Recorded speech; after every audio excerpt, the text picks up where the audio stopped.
আসসালামু আলাইকুম। নতুন একটা রেসিপিতে সবাইকে স্বাগতম। আশা করি সবাই ভালো আছেন। আমিও ভালো আছি আলহামদুলিল্লাহ। দেশ ও দেশের বাইরে যে যেখান থেকে আমার এই ভিডিওটা দেখতে শুরু করেছেন, আশা করছি আজকের রেসিপিটা আপনাদের কাছে অনেক বেশি ভালো লাগবে এবং অনেক উপকারে আসবে। অতিথি আপ্যায়নে কিন্তু এই রেসিপিটার কোনো জুড়ি নেই। আর আজকে আমি আপনাদেরকে খুব সহজভাবে প্যাকেট মশলায় একটা চিকেন বিরিয়ানি রেসিপি তৈরি করে দেখাবো। একটু অন্যভাবে, নর্মাল যেভাবে আমরা রান্না করি তার থেকে একটু অন্যভাবে। আর চুলায় একটা প্যান বসিয়ে দিয়েছি। প্যানের মধ্যে আমি প্রায় হাফ কাপের মতো সয়াবিন তেল দিয়ে দিলাম। আর দিয়ে দিয়েছি বড় সাইজের 4টা পেঁয়াজ কুচি। পেঁয়াজটা আমি বেরেস্তা করে নিব। আর এখানে আমি আমার বাসায় মেহমান আসবে, এই জন্য বিরিয়ানিটা রান্না করছি। এখানে আমি 2 কেজি চালের বিরিয়ানি রান্না করব। এই জন্য প্যানটাও বড় নিয়েছি। সব কিছু উপকরণে কিন্তু একটু বেশি দিতে হবে। পেঁয়াজটা বেরেস্তা হয়ে গিয়েছে। এখানে আমি হাফ কাপের মতো বেরেস্তা তুলে নিয়েছি আর বাকিটা আমি প্যানের মধ্যে রেখে দিয়েছি। আর এর মধ্যে আমি কিছু উপকরণ যোগ করে নিব। এখানে আমি 5 চা চামচের মতো আদা রসুন বাটা দিয়েছি। আর আদা রসুনটা একটু তেল এবং পেঁয়াজ বেরেস্তার সাথে ভেজে নিব।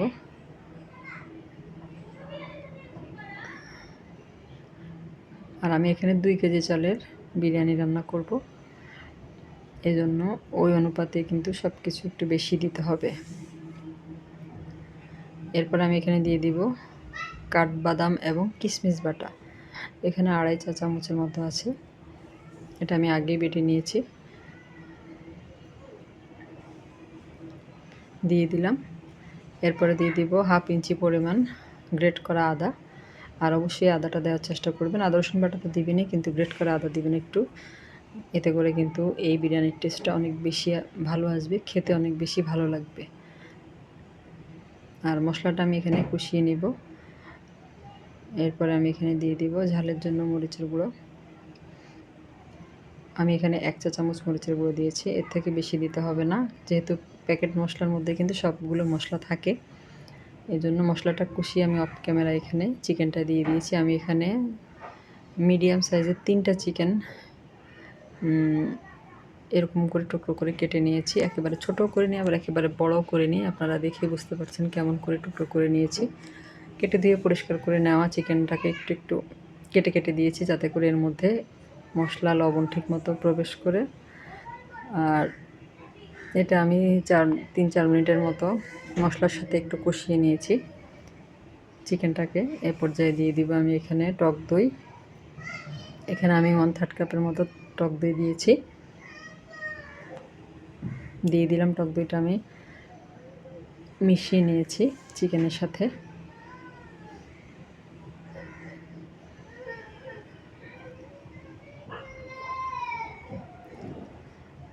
আর এ পর্যায়ে দিয়ে দিব রাঁধুনি বিরিয়ানি মশলা।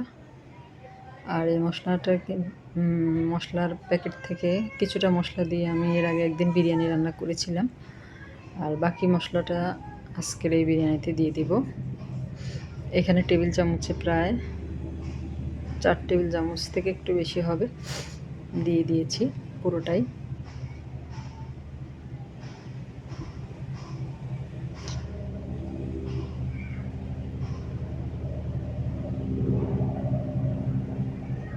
পুরোটাই দিয়ে দিলাম।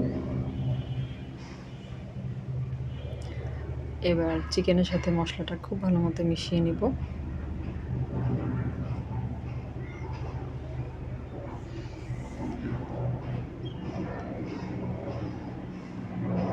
মিশিয়ে নিচ্ছি। আর এখানে চিকেনের সাথে কিন্তু আমি অফ ক্যামেরায় লবণও অ্যাড করে দিয়েছি। লবণের পরিমাণটা একটু বেশি দিবেন, যাতে করে চিকেনের মধ্যে লবণটা খুব ভালো মতো প্রবেশ করে। আর লবণটা ভালো ঠিকমতো হলে কিন্তু চিকেনটা খেতে ভালো লাগবে। এটা আমি মশলাটা আমি খুব ভালো মতো চিকেনের সাথে আর একটু কষিয়ে নিয়েছি। কষানো হয়ে গিয়েছে। এ পর্যায়ে আমি এখানে গরম পানি দিয়ে দিলাম।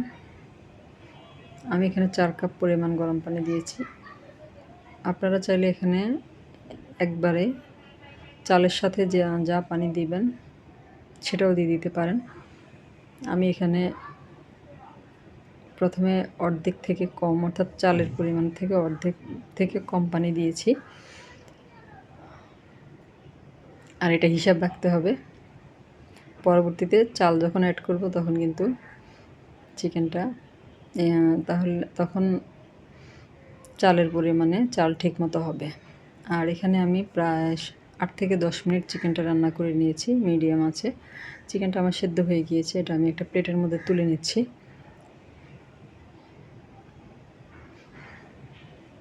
এই যে তুলে নিলাম। আর যেহেতু আগে 4 কাপ পানি ব্যবহার করেছি, আর অবশ্যই গরম পানি, ফুটন্ত গরম পানি দিতে হবে। বাকি পানিটা ওই হিসেবে ব্যবহার করতে হবে। এখানে আমি হাফ কাপের মতো মটরশুঁটি দিয়ে দিলাম। আপনারা যদি বাসায় না থাকে সেক্ষেত্রে না দিলেও হবে। আর এরপর যে আমি প্রথমে আগে 4 কাপ দিয়েছি পানি, এরপরে এখানে আমি প্রথমে 1 কাপ আগে থেকে জাল করে রাখা দুধ দিয়ে দিলাম। আর বাকিটা আমি ফুটন্ত গরম পানি দিয়ে দিব। চালের ডাবল পানি দিতে হবে। এখানে আমি 2 কেজি চালের বিরিয়ানি করব, ওই হিসেবে পানিটা দিতে হবে। অর্থাৎ 2 কেজিতে 8 কাপ চাল, তার ডাবল 16 কাপ পানি দিতে হবে। দিয়ে দিয়েছি। লবণটা চেক করে দেখলাম কম মনে হয়েছে, এজন্য আরেকটু লবণ দিয়ে দিলাম। আর এখানে আমি একটু চিনি দিয়ে দিব।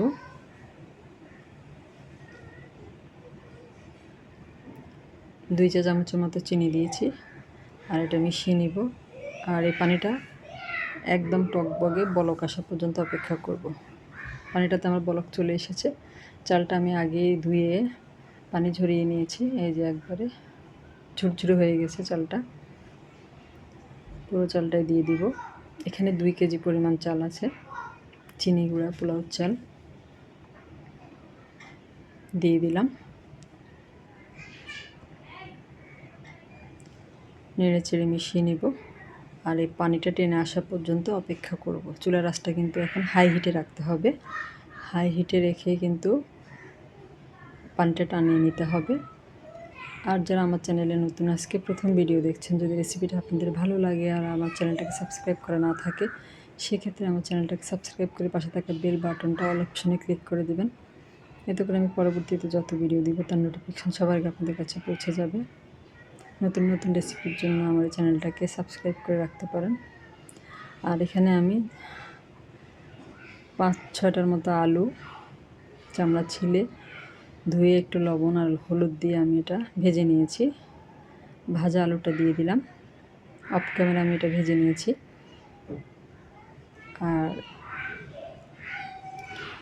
আর পাশের চুলায় আমি একটা প্যান বসিয়ে দিয়েছি। প্যানটা গরম হয়ে গিয়েছে। এরপর যে আমি এর মধ্যে প্রায় 4 টেবিল চামচের মতো সয়াবিন তেল দিয়ে দিলাম। আপনারা চাইলে এখানে বাটার অথবা ঘিও ব্যবহার করতে পারেন।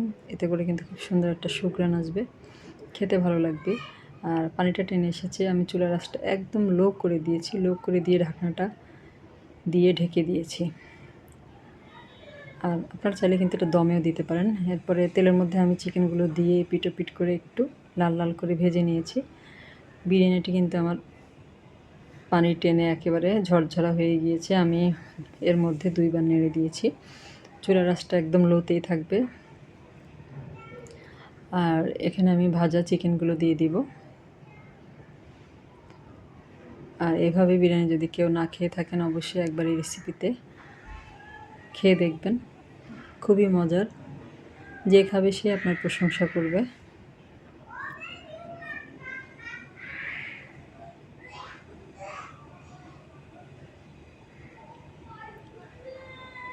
সব